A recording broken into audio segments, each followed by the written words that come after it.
우리 인사합니다. 청사면 앉아야 인사를 하지. 자, 할렐루야 샬롬하고 인사합니다. 할렐루야 샬롬 샬롬 샬롬 샬롬 샬롬 샬롬. 하나님 사랑합니다. 여러분 주 안에서 사랑합니다. 예, 오늘 제목이 요서 6장 1절에서 7절 말씀. 문들아 열릴지어다 너도 이서푼. 이렇게 제가 제목을 잡아봤습니다. 벌절이 지나고 정말 완연한 봄이죠. 벚꽃들이 뭐 다 시들져가고 벚꽃 축제도 윤중로도 끝났죠. 봄이 되면 정모승 씨의 봄길의 앞부분이 떠오릅니다. 저는 봄길이죠. 길이 끝나는 곳에도 길이 있다. 이렇게 시작이 됩니다. 길이 끝나는 곳에서도 길을 내는 사람이 또한 있습니다. 스스로 봄길이 되어 끝없이 걸어가는 사람이 있다. 정호승 씨의 봄길에 나오는 내용입니다. 이 사는 길이 끝나도 또 다른 길로 이어진다. 예, 그 시인은 이렇게 얘기하고 있습니다. 맞습니다. 부활절이 지나가면 부활이 끝난 것일까? 저는 그렇게 생각하지 않습니다. 여러분들은 어떻게 생각하십니까? 저는 매일 아침 부활합니다. 이렇게 고백을 합니다. 오늘 하루도 부활의 하루가 되게 하여 주옵소서. 부활이라는 의미가 뭘까요? 죽지 않고 살아나는 게 부활이죠. 예, 밤에 잠자리에 들어서 잠자고 아침에 건강하게 일어나서 또 오늘 하루의 일과를 시작할 때 새로운 부활이 일어납니다. 그리고 아까 그 어떤 식구에도 있었죠. 예, 오늘 하루가 정말 너무너무 귀하다. 우리 부동 예배 시편 그 시에 있었던 것 같습니다. 보니까 뭐라고 얘기하냐면 비에 젖은 땅을 누린데 허기진 세상에 풍요한 밤이 짙어 놓으시고 고귀한 생 깨끗이 마무리하면 티없이 맑은 웃음 다시 한번 선물하고 떠나는 자고도 예쁜 꽃이요. 어젠가요? 그 오늘 시인가요? 시에 분명히 그 얘기가 있었는데 자 내일도 내 것이 아닌데 여기네요. 내일도 내 것이 아닌데 내년 봄은 너무 멀죠. 오늘 우리 그 주보 뒤에 시에 나와 있죠. 오늘 이 봄을 사랑합니다. 오늘 곁에 있는 모두를 진심으로 사랑합니다. 4월의 문이 열려서 지금 15일 정도가 됐습니다. 제가 이 시를 올릴 때 계절을 항상 생각해서 달에 그 시를 올리고 있습니다. 오늘이 가장 중요하죠. 내일 무슨 일이 일어날지. 내일은 내 날이 아니에요. 하나님이 주셔야 내 날인데 우리는 당연히 내 내일이 오리라고 생각을 하지만 당연이라는 건 없습니다. 내가 출근길에 무슨 일이 일어날지, 그죠? 누가 그걸 생각을 하겠어요? 내가 무슨 교통사고를 일으킬지 아니면 내 몸에 어떤 질병이 있어서 하루하루 뭔가가 좋지 않은 것들이 성장해 가고 있는지도 우리는 알 수가 없습니다. 내 몸 안에 있는 것도 내가 알 수가 없죠. 예, 부활절이 끝나도 우리는 매일 부활한다. 부활로 이어지죠. 그래야 되죠. 그것이 바로 우리의 삶이고 하나님의 영을 받은 하나님의 귀한 자녀들의 그런 삶이라는 것. 부활주일에 일어난 가장 큰 사건은 예수님을 받은 무덤 문이 열린 사건이죠. 요한복음 20장 1절에 보니까 안식 후 첫날 일찍이 아직 어두울 때 누가 막달라 마리아죠. 무덤에 와서 돌이 무덤에서 옮겨간 것을 보고 이렇게 표현되어 있습니다. 요한복음 20장 1절에 부활은 다른 것이 아니라 예수님을 가두었던 무거운 죽음의 문이 열린 것이 바로 부활이다. 그러므로 인해서 저와 여러분도 새 생명을 받았죠. 예수님이 만약에 무덤에 돌아가셨다면 그래서 예수님의 무덤은 없습니다. 그죠? 예수님이 안 계시기 때문에 무덤 밖에서 마리아가 무덤 문에 왜 열려있나 하고 의아해하고 있는데 천사가 나타나죠. 누가복음 24장 5, 6절에 보면 왜 산자를 죽은 자 가운데서 찾느냐 여기 계시지 않고 살아나셨느니라 누가 천사가 그렇게 얘기를 합니다. 주님은 더 이상 죽음에 갇혀 있을 수가 없었고 예수님은 생명이시기 때문에 언제나 살아있는 생명은 죽음을 이기고 일어납니다. 제가 9시 매도 제 스스로를 통해서 간증을 통해서 감동을 전했습니다. 일어나게 하고 살리는 것은 영이니 하죠. 하나님께서는 우리를 살리고 누가 자꾸 우리를 저주하고 죽게 만들어요? 사탄이. 너는 죽을 거야. 너는 이제 얼마 안 남았어. 너 그거 수술도 못한대. 너는 이제 그것 때문에 결국은 걸음도 못 걷고 그러다가 그냥 앉아있다가 화장실도 못 가고 그러다 죽을 거야. 이건 누가 속삭여? 사탄이 속삭입니다. 근데 생사화복을 주장하시는 분은 누구시다? 하나님밖에 안 계시다라는 거. 그래서 우리 마음에 자꾸 절망의 생각이 들거나 근심, 걱정, 염려가 자꾸 들어오는 건 사탄이니까 예수 이름으로 물리치시기 바랍니다. 언제나 살아있는 생명은 죽음을 이긴다는 것을 기억하시기 바랍니다. 예수님이 죽음의 문을 열고 다시 살아났다면 우리도 부활 이후에 죽음의 문을 여는 것이 당연하죠. 부활의 사건이 죽음의 문을 여는 것이었다면 부활의 삶도 죽음의 문을 여는 거다. 오래전에 미국 슈퍼마켓에서 이런 일이 있었다고 그래요. 문 앞으로 가까이 가니까 문이 활짝 열려서 자동문이죠. 센서가 작용을 해서 열리죠. 그리고 그 위를 보니까 이렇게 쓰여 있었어요. The door is open. 이 오늘 제목입니다. 예, 그때 순간적으로 이런 감동을 받았다고 합니다. 아, 인생의 문은 열리게 되어 있다. 그분은 그 문구에서 그저 감동을 받습니다. 우리 앞에 수많은 문들이 있지만 우리 앞에 있는 문은 열리게 되어 있고 어떻게만 하면 가까이 가면 근데 우리 집 아파트 문은요 너무 가까이 가면 안 열리더라고요. 이 고장났나 깜짝 놀래가지고 저는 기계가 고장이 났다 싶으면 깜짝 놀랍니다. 왜냐면 그게 약하기 때문에. 뒤로 조금 물렀으니까 문이 열리더라고요. 감지를 거기서 감지하는 거죠. 성경에는 이 문 이야기가 많이 나오죠. 오늘 본문이죠. 이스라엘 백성들이 애굽에서 나올 때 어린 양의 피를 발랐던 문인방과 문설주, 그죠? 다윗의 신하들이 다윗을 위해서 목숨을 걸고 문을 떠왔던 베들레헴의 성문, 성전 지성소에 연결된 예루살렘 성전의 문, 양들이 들어오고 나가는 양의 문이 있습니다. 그죠? 성경에 나옵니다. 바울이 열리기를 원했던 무슨 문? 전도의 문. 요한계시록에 나오는 12진주문. 이 모든 문들은 반드시 열려야 하고 열리자 생명의 역사가 일어난 것을 우리가 봅니다. 우리가 인생을 살면서 희망이 사라졌을 때 뭐라고 얘기해요? 사방이 막혔다고 그러죠. 그럴 때 뭐라고요? 근데 한 군데 뚫린 게 어딨다? 하늘로 뚫렸다. 그죠? 땅으로 들어가면 죽어요. 그럴 때 우리는 하늘의 문이 항상 열려 있어야 되는데 그 열려 있는 거 뭘 상징합니까? 하나님과 내가 이어져 있어야 돼요. 교통해야 됩니다. 무엇을 통해서? 말씀을 통해서, 기도를 통해서, 때로는 찬양을 통해서. 아까 그분들 오셨다가 12시 조금 넘으면 끝나겠지 했는데 순서를 보니까 아직 반은 남았거든요. 그래서 이제 어떤 일정이 있으셨는지 모르지만 갔지만 저는 마음으로 기도하면서 찬양했습니다. 찬양으로 해도 은혜를 받고 가셨으면 좋겠다. 그 생각 났어요. 전에도 어떤 분도 무슨 예배, 그 수요 예배인가요? 밤에 오셨다가 앞에 앉으셨다가 우리 이제 막 본문으로 들어가려고 하니까 기도할 때 살짝 일어나서 가시더라고요. 그분도 뭐 성경 공부를 열심히 하시는 분 같아서 막 펜 가지고 뭘 꺼내놓고 다 했다가 뭐 어쩔 수가 없죠. 그죠? 그분들에게 우리가 맞출 수는 없으니까. 사면 초과라고 얘기하죠. 문이 닫혀 있다고 얘기합니다. 요즘 저와 여러분들의 주변에 이런 상태에 닫힌 분들이 굉장히 많습니다. 보면 구직의 문이 닫혀 있죠.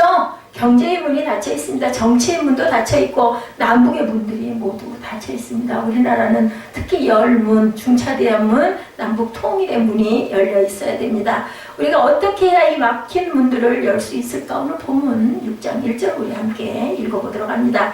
이스라엘 자손들로 말미암아 여리고는 굳게 닫혔고 출입하는 자가 없더라. 지금 이스라엘 백성들은 여리고 성 앞에 있어요. 어떻게 했어요? 길가를 통해서 그죠? 제사장들이 언약궤를 메고 요단강이 물이 흐르고 있고 엄청 범람할 때이기 때문에 건너갈 수가 없어서 어떻게 해야 되나 했더니 하나님께서 제사장들이 언약궤를 메고 맨 앞서서 요단강을 건너라 명령해서 그대로 했더니 발을 딱 물에 딱 대니까 물들이 딱 쓰죠. 그래서 물이 갈라져가지고 뒤에 오는 모든 백성들은 마른 땅을 건넜더라. 5장에 보면 그렇게 나오고 있습니다. 그래서 이제 길갈에 도달해가지고 뭐 했어요? 12돌을 갖다 세워서 기념비를 세우죠. 그리고 요단강 제사장들의 발이 한 걸음 한 걸음 간 데마다 12돌을 세워놔서 물속에서 사실 물속에도 12돌들이 기념으로 있다라고 성경에 나타나 있습니다.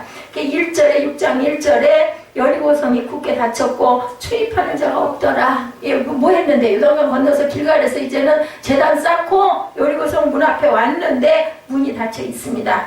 여리고는 예나 지금이나 굉장히 아름다운 성이에요. 언젠가 한 번쯤들 그 여리고성을 한번 찾아보시기 바랍니다. 해저 250m의 세계에서 가장 낮은 도시라고 그래요. 그리고 주전 7,000년 전에 제단이 발견된 세계에서 가장 오래된 도시이기도 합니다. 여리고가. 아무리 추워도 영하로 내려가 보자는 온화한 종려나무의 도시이기도 하다. 그 아름다운 도시가 지금 백성들 눈앞에 펼쳐져 있어요. 누가 주셨어요? 하나님이 너는 여리고로 가라. 그죠? 그 가나안으로 가라고 말씀하시는 첫 번째 성 앞에 서 있는 모습입니다. 지금 그 성문은 어떤 모습을 하고 있었을까? 여리고 성은 무너져서 지금 그 성의 본래 모습을 볼 수가 없는데 예루살렘으로 그 대신 본다면 이런 모습이었을 거예요. 학자들이 가는 당시 여리고 성벽은 높이가 7.5m, 두께가 6m 정도 되는 크기로 약 32평방킬로미터였다라고 나타나 있습니다. 여러분들 상상을 한번 해보세요. 높이가 7.5m, 우리 키가 2m라고 따지면 그거에 한 뭐 3배 정도 되는 높이겠죠. 두께는 6m 정도 되는 그런 성이다. 32평방킬로미터면 사방에 6km로 된 네모골 도시를 우리가 연상을 하게 됩니다. 그리고 성벽의 두께는 6m인데 내벽이 있고 외벽이 있는 이중벽으로 나타납니다. 그나마 그 벽은 경사가 약 35도 정도여서 외적으로 기어오르기가 아주 곤란한 벽이다. 참 그 여리고성을 함락하기가 아주 난공불락이다 이렇게 나타나 있습니다.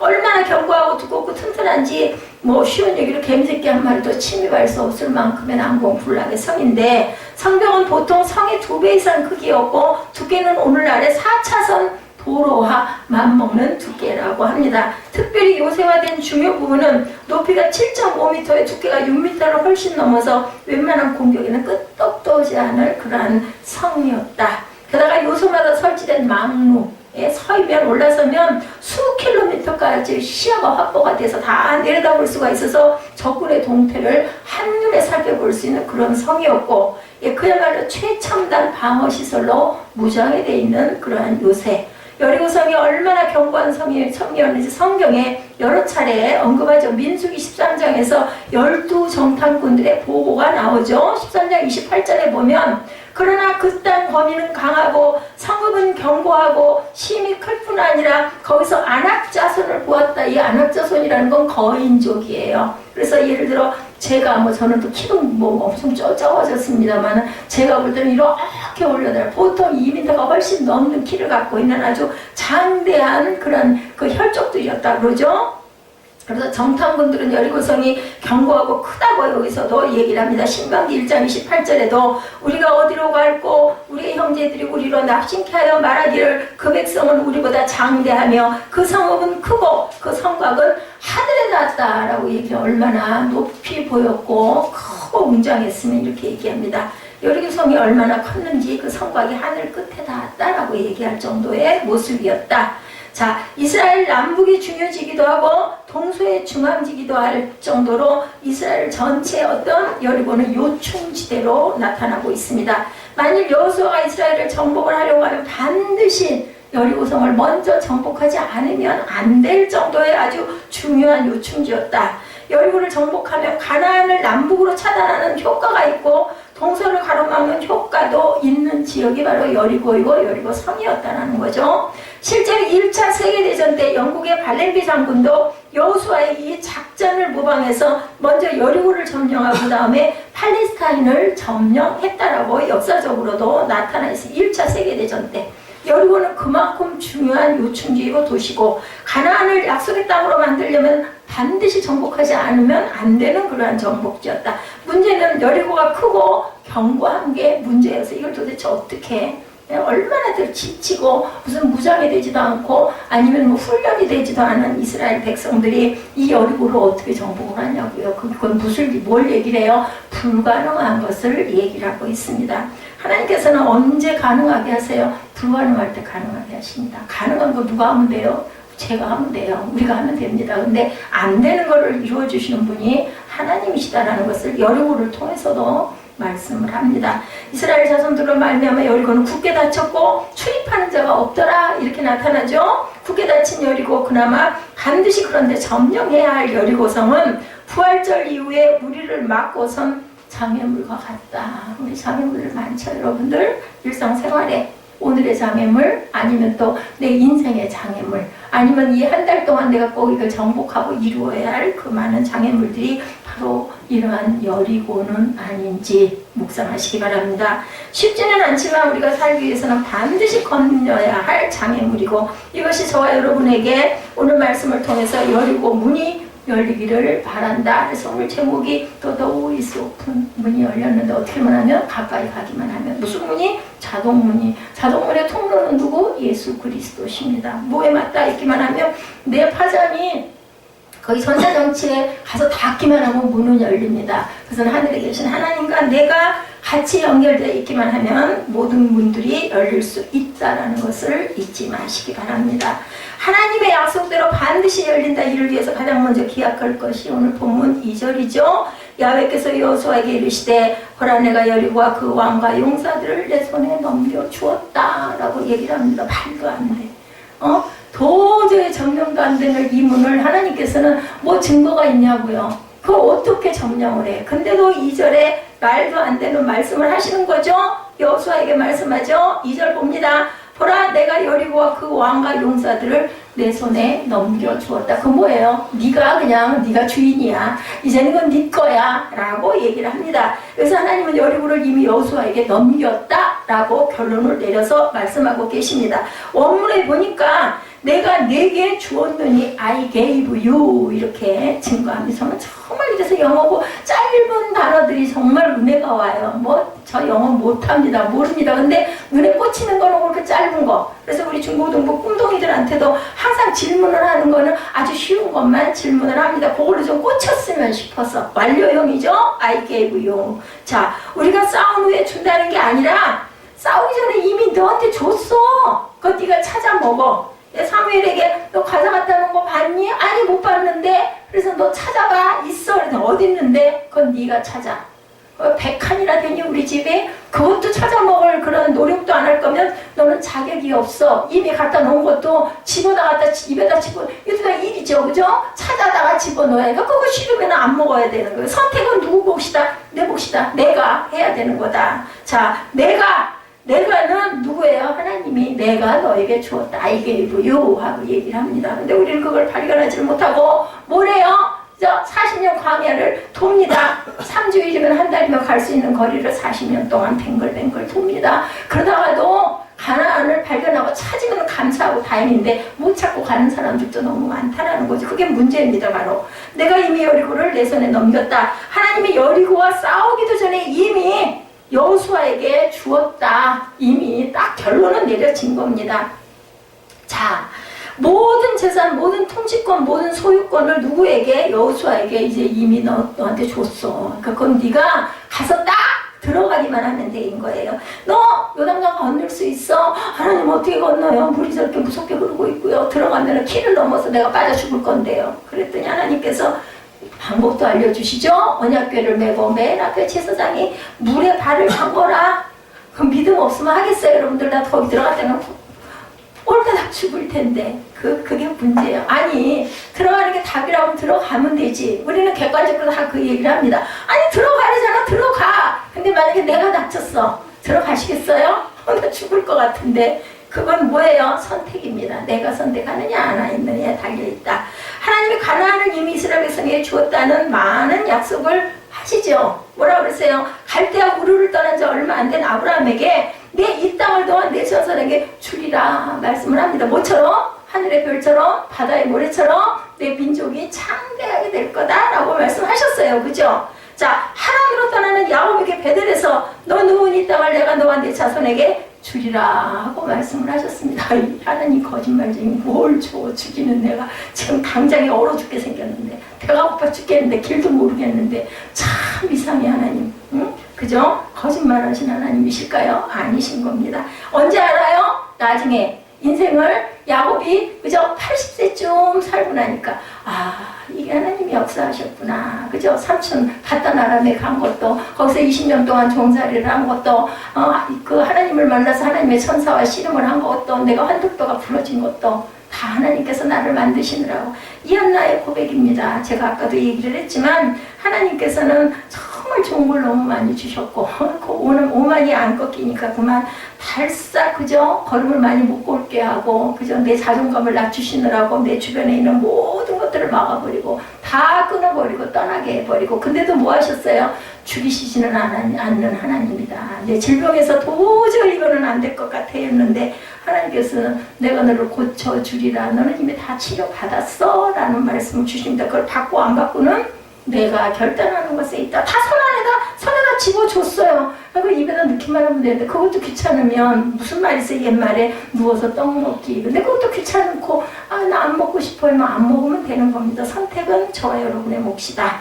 그래서 모세에게 내가 내 젖과 꿀이 흐르는 땅을 주리라 라고 말씀을 하시죠. 그리고 여호수아에게 내가 발로 밟는 모든 땅을 내게 주었노라 이렇게 말씀하고 계십니다. 저와 여러분에게 하나님이 주리라 이미 주었다.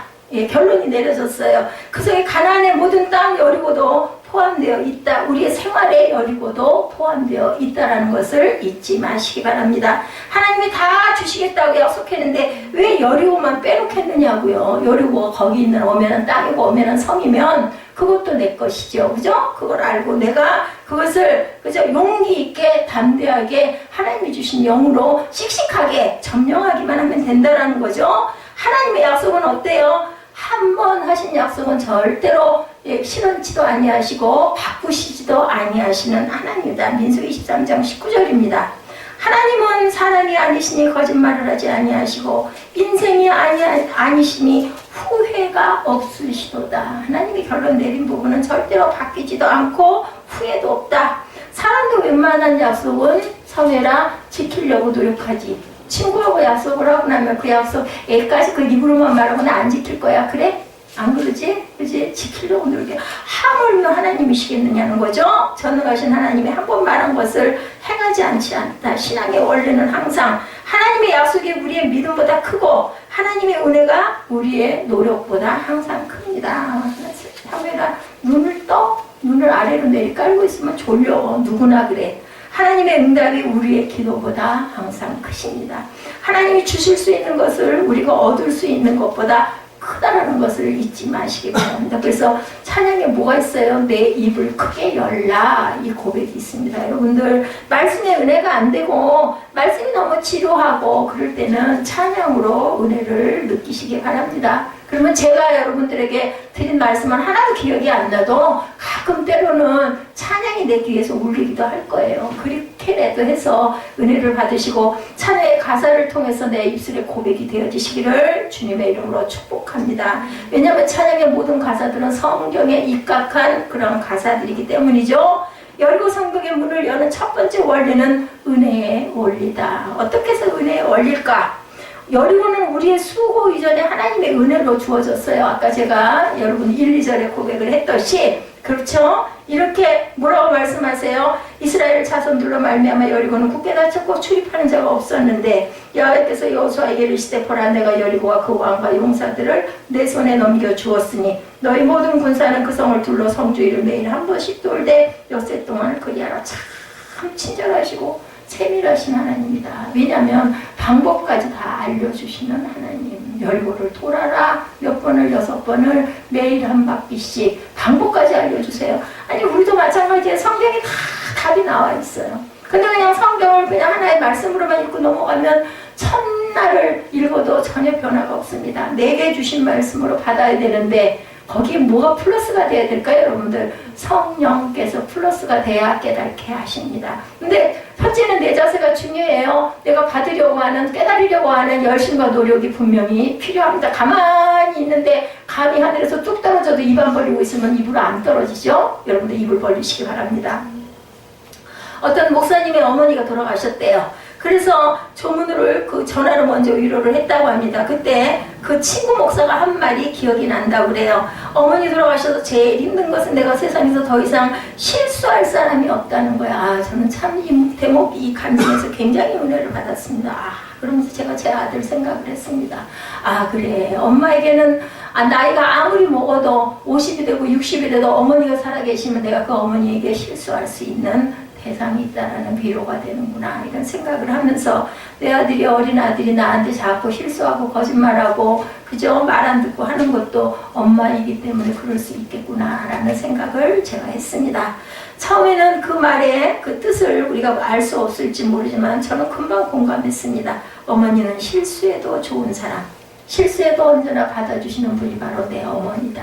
하나님도 마찬가지십니다. 어머니가 받아주셨기 때문에 우리가 지금 살죠. 부모에게 실수하라는 말이 아니고, 목회자는 누구에게도 실수해서는 안 될 수 있지만 목회자에게도 부모님이 계시다. 저는 어머니가 안 계십니다. 일찍 돌아가셨기 때문에. 그래서 그 목회자 목사님도, 남자 목사님 같은 경우에 우리가 어때요? 집에 가면 넥타이 맸을 때 제일 먼저 넥타이 풀죠. 넥타이를 빼버립니다. 그리고 편하게 와이셔츠 단추를 풀어버립니다. 이렇게 편한 자세로도 얘기할 수 있는 그런 분이 바로 어머니다. 자, 그런데 돌아가시니까 이제 내가 실수할 사람이 없다. 그 목사님이 그렇게 말씀하셨다는 거죠. 어떤 관계가 좋은 관계일까? 실수해도 괜찮은 관계. 실수해도 내 등을 두들겨주고 괜찮아. 그 정도는 괜찮아. 이렇게, 그죠? 푹 돋아주고, 이렇게, 그죠? 안아주고 보듬어 줄 수 있는 그러한 분이 계시는 게 그것이 바로 어머니다. 우리 아들은 저하고 뭐 얘기하고 눈 맞추고 정 닫고 이거보다는 오면 와가지고 냄새를 킁킁 맡는 버릇이 있어요. 아까도 그러더라고요. 보니까 속으로 그 생각을 했습니다. 그래 실컷 맡아라. 나중에 내가 없으면 그 냄새 어디 가서 맡을래. 그냥 얘기가 필요 없는 거죠. 아 이게 내 엄마예요. 이게 내 엄마 냄새야. 그리고 위로를 받는 거겠죠. 자, 신방을 하면 목사님들이 얘기해요. 병든 남편 대소변 가려내고 옷을 벗겨서 목욕시키는 사람들의 몫은 배우자의 몫이라는 거죠. 어쩔 수 없이 하는가 했는데 아니었다고 그래요. 울면서 그 사모가 얘기를 하더라고 합니다. 우리 영감 불쌍하다고 만져주고 오래 살라고 쓰다듬어주고 평생 고생했다고 손잡아주고 나는 그렇게 합니다. 이렇게 고백하시는 분을 보고 목사님이 은혜를 받으셨다고 합니다. 자기 치부를 다 드러내어 버리면서 사는 게 바로 부부의 모습이죠. 남들에게 그것이 큰 실수고 수치인데도 부부에게는 수치가 아니에요. 창세기에 나타나 있습니다. 창세기 2장 25절에 아담과 그 안에 두 사람이 벌거벗었으나 부끄러우지 아니하더라. 부부의 관계는 바로 이런 관계다. 어떤 교회가 좋은 교회일까? 제가 그 생각을 해봤습니다. 실수하는 사람이 편하게 실수하는 교회가 좋은 교회이다. 어떤 목사가 좋은 목사일까? 설교를 잘하는 이하나 목사가 좋은 목사일까? 아닙니다. 사랑으로 그 실수도 덮어줄 줄 알고 품어줄 줄 알고 다독거려 줄 줄 아는 게 그게 바로 좋은 목사다. 그래서 제가 사랑으로 섬기기를 원합니다 라고 기도 제목에다 그렇게 올렸습니다. 그것을 깨달았기 때문에 뭐 아직 당당 멀었습니다. 그래도 조금씩 제가 바뀌어가는 것을 생각을 합니다. 자, 어떤 성도가 좋은 성도일까요? 목회자가 뭘 잘못했을 때 눈에 가시처럼 보고 무슨 목사가 졌다이야 이렇게 하는 게 아니라 그것도 덮어줄 줄 아는 그러한 목사가 좋은 목사다. 바리새인 같아서는 안 되겠다. 누구 같아야겠다. 세리와 같은 그런 고백을 할 줄 아는 성도가 하나님 보시기에 온전하고 좋은 성도라는 것을 우리가 기억하시기 바랍니다. 똑똑한 거 필요 없습니다.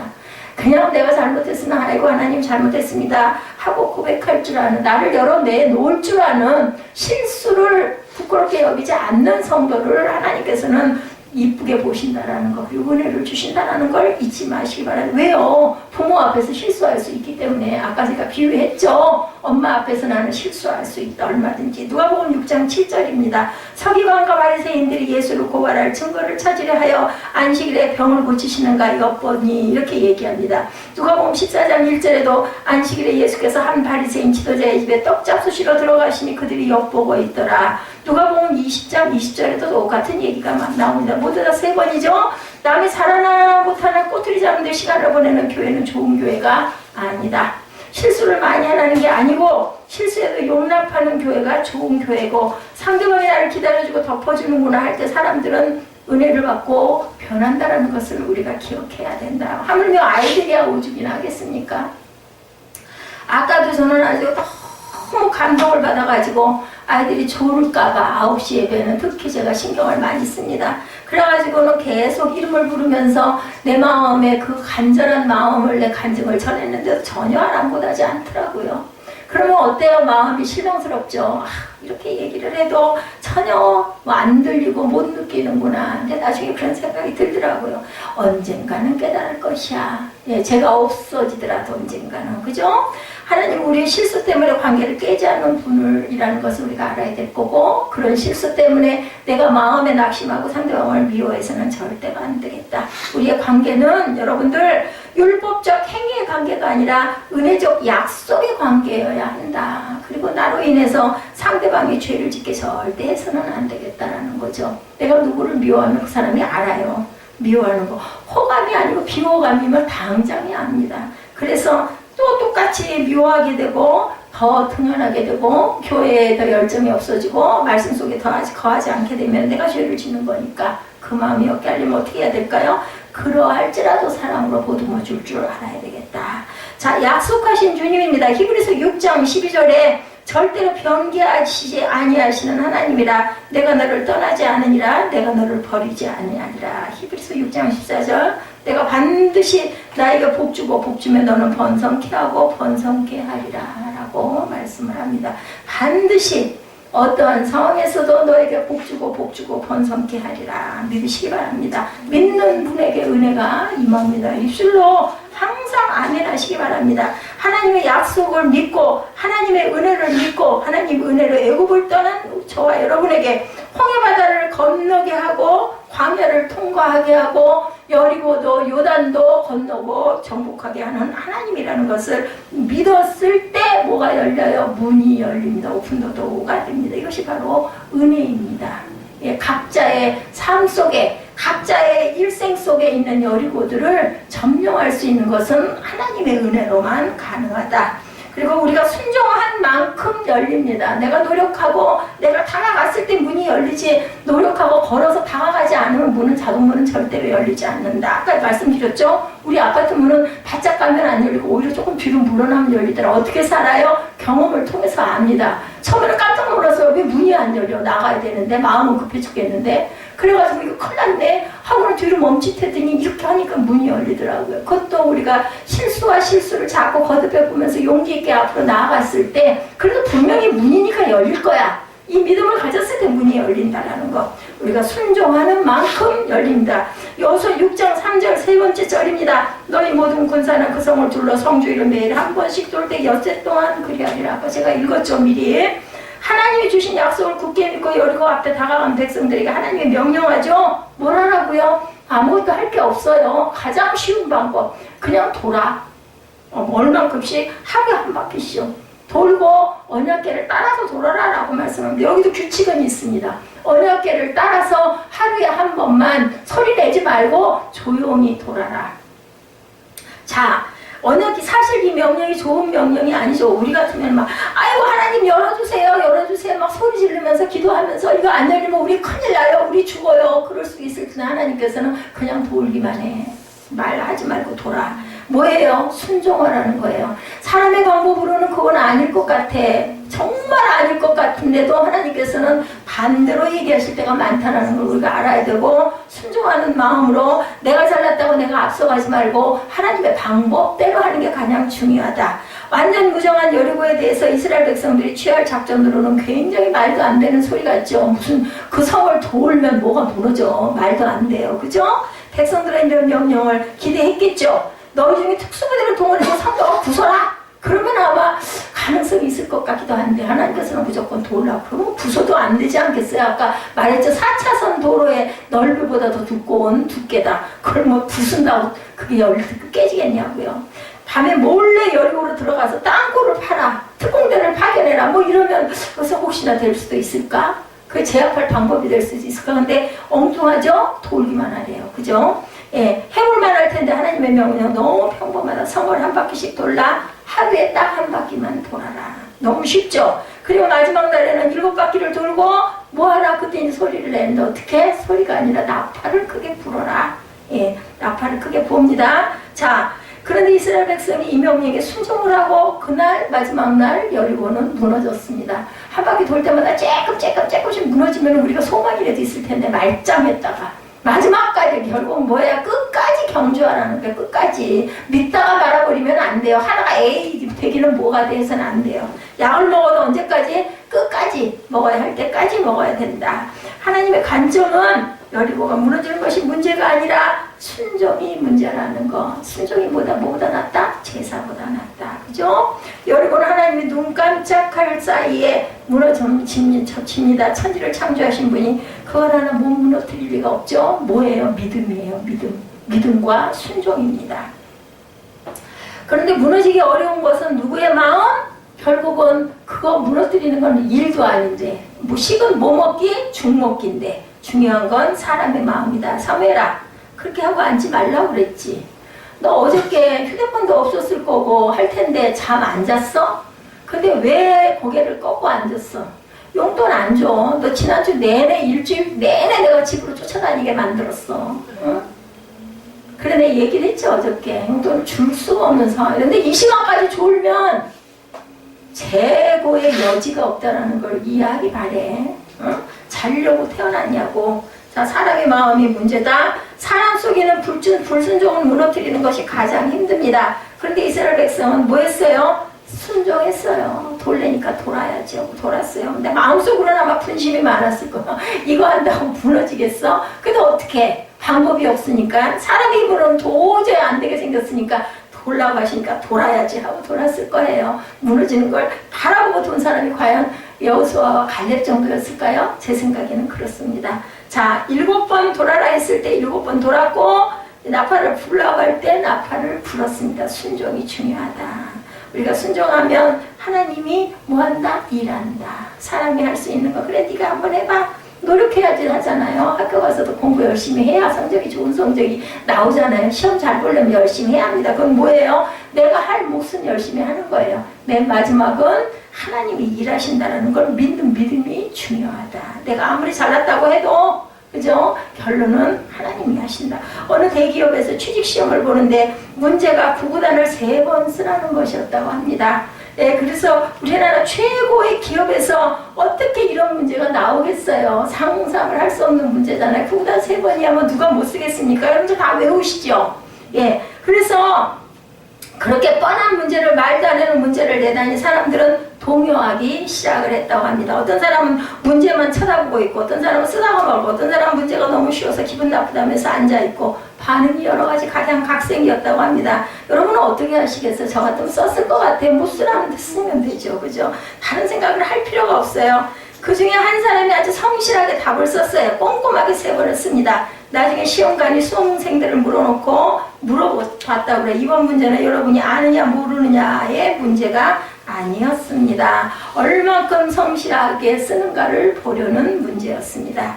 그러면 녹화 테이프를 보여주겠습니다 라고 틀었다고 합니다. 그 중에 가장 진지하게 답을 쓴 한 사람을 골라서 합격을 시켰다고 합니다. 말씀의 문제는, 믿음의 문제는, 말씀의 문제는 순종이다. 여러분들, 순종이, 그죠? 제사보다 낫습니다. 아무리 많이 알아도 순종하지 않으면 아무 소용이 없다. 자, 미국의 한 대학에서 교수가 학생들에게 질문합니다. 만일 당신에게 단 5일의 시간이 남아있다면 무엇을 하겠습니까? 그 시간을 어떻게 보내겠습니까? 학생들의 답이 아주 단순했습니다. 사람들에게 사랑한다고 말하겠습니다. 이렇게 대답을 했다고 합니다. 해변을 거닐며 해지는 광경을 바라보겠습니다. 내가 미워했던 사람을 찾아가 용서를 빌겠습니다. 또한 그 말을 들은 교수가 이렇게 대답했다고 해요. 그렇다면 그것을 지금 하십시오. 그것을 왜 지금은 못합니까? 라고 반문을 했다고 합니다. 19세기 미국의 전도자 무디는 매스컴도 비행기도 없던데 100만 명을 전도했어요. 기하학적인 숫자죠. 아까 그 얘기에서 여러분들 뭘 느끼셨어요? 마지막 날 닷새밖에 없다면 내가 가서 잘못한 거 용서해달라고 하겠다라고 했더니 교수가 답을 했죠. 지금 왜 안 하냐고. 지금 하라는 얘기예요. 마음에 오면 마지막 날까지 가지 말고, 그래야 네가 살 수 있다는 거죠.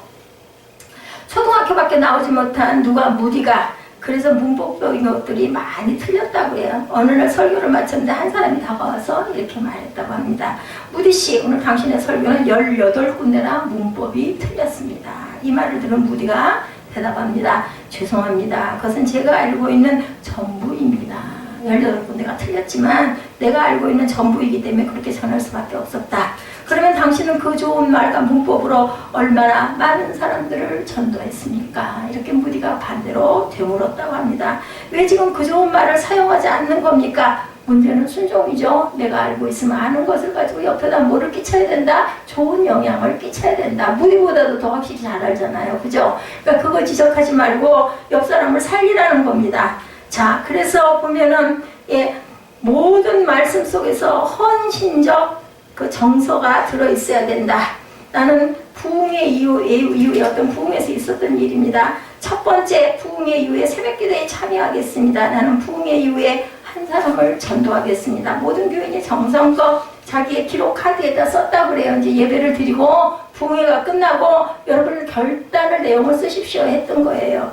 그래서 기도했다고 합니다. 신앙생활에 많은 말이 필요한 것이 아니라 단순한 순종이 필요하다라고 어떤 목사님은 그것을 놓고 기도를 했다고 합니다. 그래서 3박 4일 동안 부흥회에 참석한 것보다 오늘 두 가지 뭐예요? 주여 복 주시옵소서, 순종의 복을 주옵소서 하고 기도했다고 합니다. 문제는 중요한 게 순종이다. 자, 우리가 항상 전도할 때도 그렇고 뭔가를 실행할 때도 그렇고 히브리서 1장 30절에도 말씀합니다. 믿음으로 7일 동안 여리고를 도니 성이 무너졌도다. 믿음과 순종으로 살아가시는 저와 여러분들이 되셔야 되겠죠? 여호수아 6장 20절입니다. 예, 백성은 외치고 제사장들은 나팔을 불매 백성이 나팔 소리를 들을 때 크게 소리질러 외치니 성벽이 무너져 내빈지라. 기적이 일어났어요. 아멘. 그죠? 기적은 왜 기적이에요?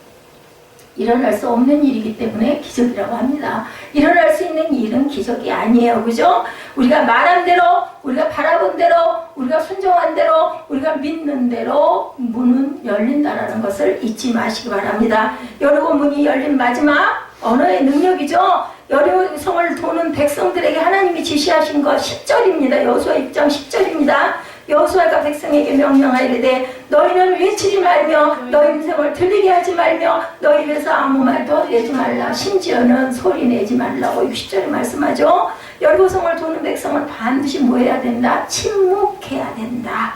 그것도 순종해야 돼요. 뭐에 꼭 침묵해야만 그게 무너져. 그죠? 우리가 생각할 때는 반론이 많이 생깁니다. 그런데도 외치지도 말고 음성도 내지 말라고 하니까 당연히 그렇게 해야 된다.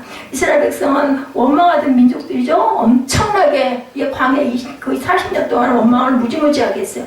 먹을 음식이 없고 물도 없고 더워 죽겠고, 그죠? 그리고 모세가 시내산에서 늦게 내려온다고 나무란다고 무섭다고 고생시킨다고 죽이려고 한다고 엄청나게 원망을 했던 민족이에요.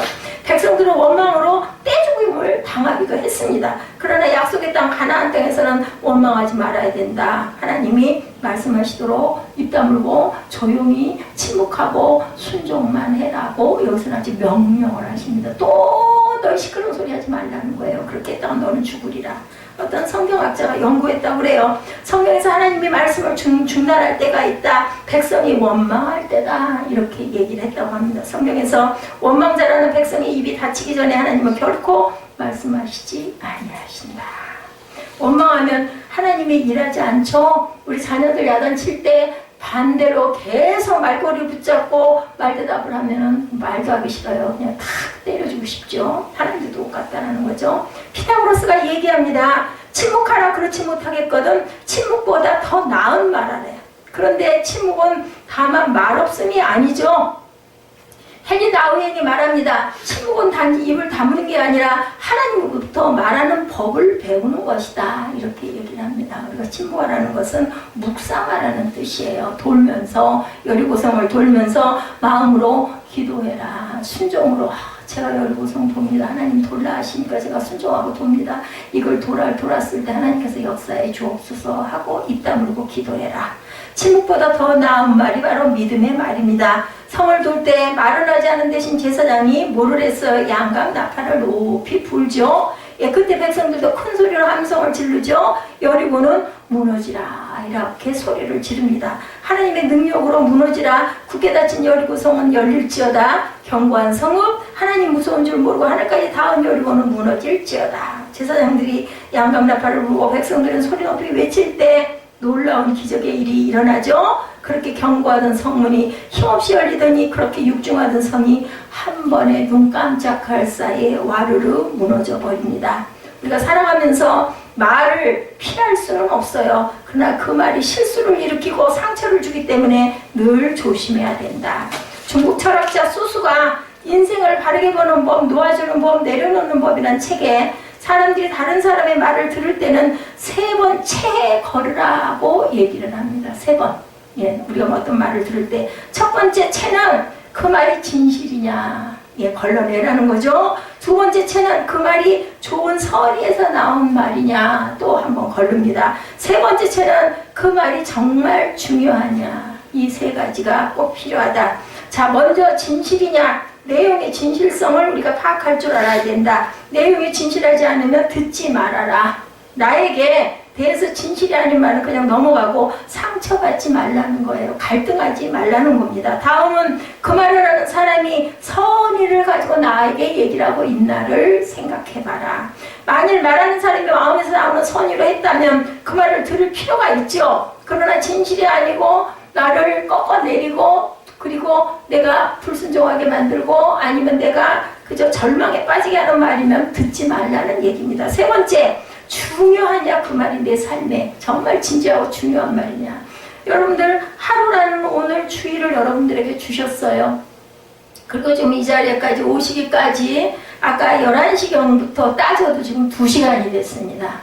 예, 굉장히 중요한 시간이라는 것. 지금 아까 여기서 얘기한 그 수수의 얘기처럼 제가 여러분들에게 말씀을 드리는 내용이 진실할까요?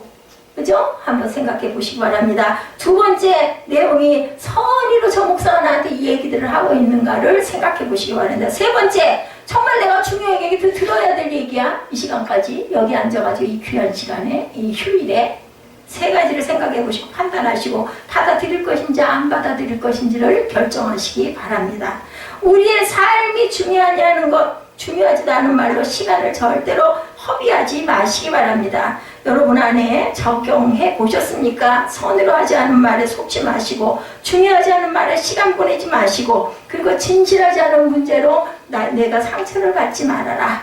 선의로 했고 중요한 말에만 반응을 보이시는 저와 여러분 되시기를 주님의 이름으로 축복합니다. 지금도 여리고에 가면 그때 무너지는 흔적들이 볼 수가 있습니다. 주전 13세기 성경이 그렇게 육중하게 묘사한 이중벽도 아무 힘없이 무너지고 애국과 같은 시대의 흙벽돌로 보이는 여리고의 견고한 벽도 속수무책으로 무너졌습니다. 그렇게 강력하던 여리고는 힘없이 무너졌고 하나님은 승리의 계가를 올리도록 이스라엘 백성들에게 승리를 안겨주죠. 하나님이 승리하자 이스라엘 백성들도 승리했고 약속의 땅 가나안은 이스라엘의 땅이 되었습니다. 여러분도 저와 여러분도 이 시간 함께 믿음으로 선포하시기 바랍니다. 여리고야 무너져라.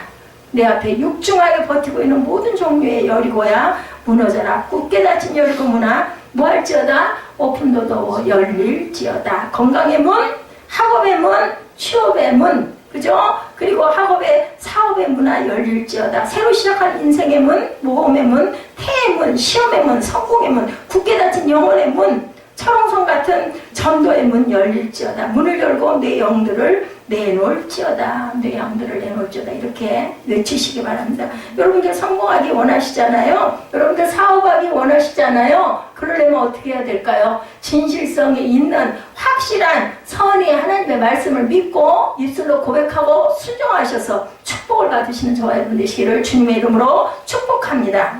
교회는 하나님께서 와서 세상으로 가는 문입니다. 세상에서 하나님께로 가는 문이죠. 문은 중간성이 특징입니다. 안과 밖을 이어주는 통로죠. 위아래를 연결시키는 사다리입니다. 누구세요? 예수 그리스도시라는 것. 교회는 문이죠. 하나님께로 가는 사람이 교회를 통해서 하나님께 가고 하나님의 은혜도 교회를 통해서 옵니다. 믿음은 문입니다. 거기에 뭐가 있습니까? 진리가 있죠. 하나님의 말씀이 있습니다. 제가 여기서 여러분들에게 전할 때 하나님의 말씀을 전하지 않고 인간의 내 말만 하고 있다면 듣지 마세요. 그냥 여기 앉아 계시지 마세요. 그냥 나가세요. 뭐하러 앉아있어요? 쓸데없이. 뭐 예배니까 형식이니까 예배 드려야 되니까 죄는 목사 네가 짓고 나는 예배 열심히 드렸다. 그렇게 해가지고 하나님께 연락이 되지 않습니다. 제가 여러분에게 드리는 말씀은 성경에 입각하지 않은 얘기는 절대로 하지 않습니다. 그럴 때는 들으셔야 됩니다. 어떻게 해요? The door is open입니다. 인생의 문은 열려야 됩니다. 다만 가까이 가야 열린다는 것. 이 봄에 우리 앞에 놓인 문이 열리시기를 주님의 이름으로 축복합니다.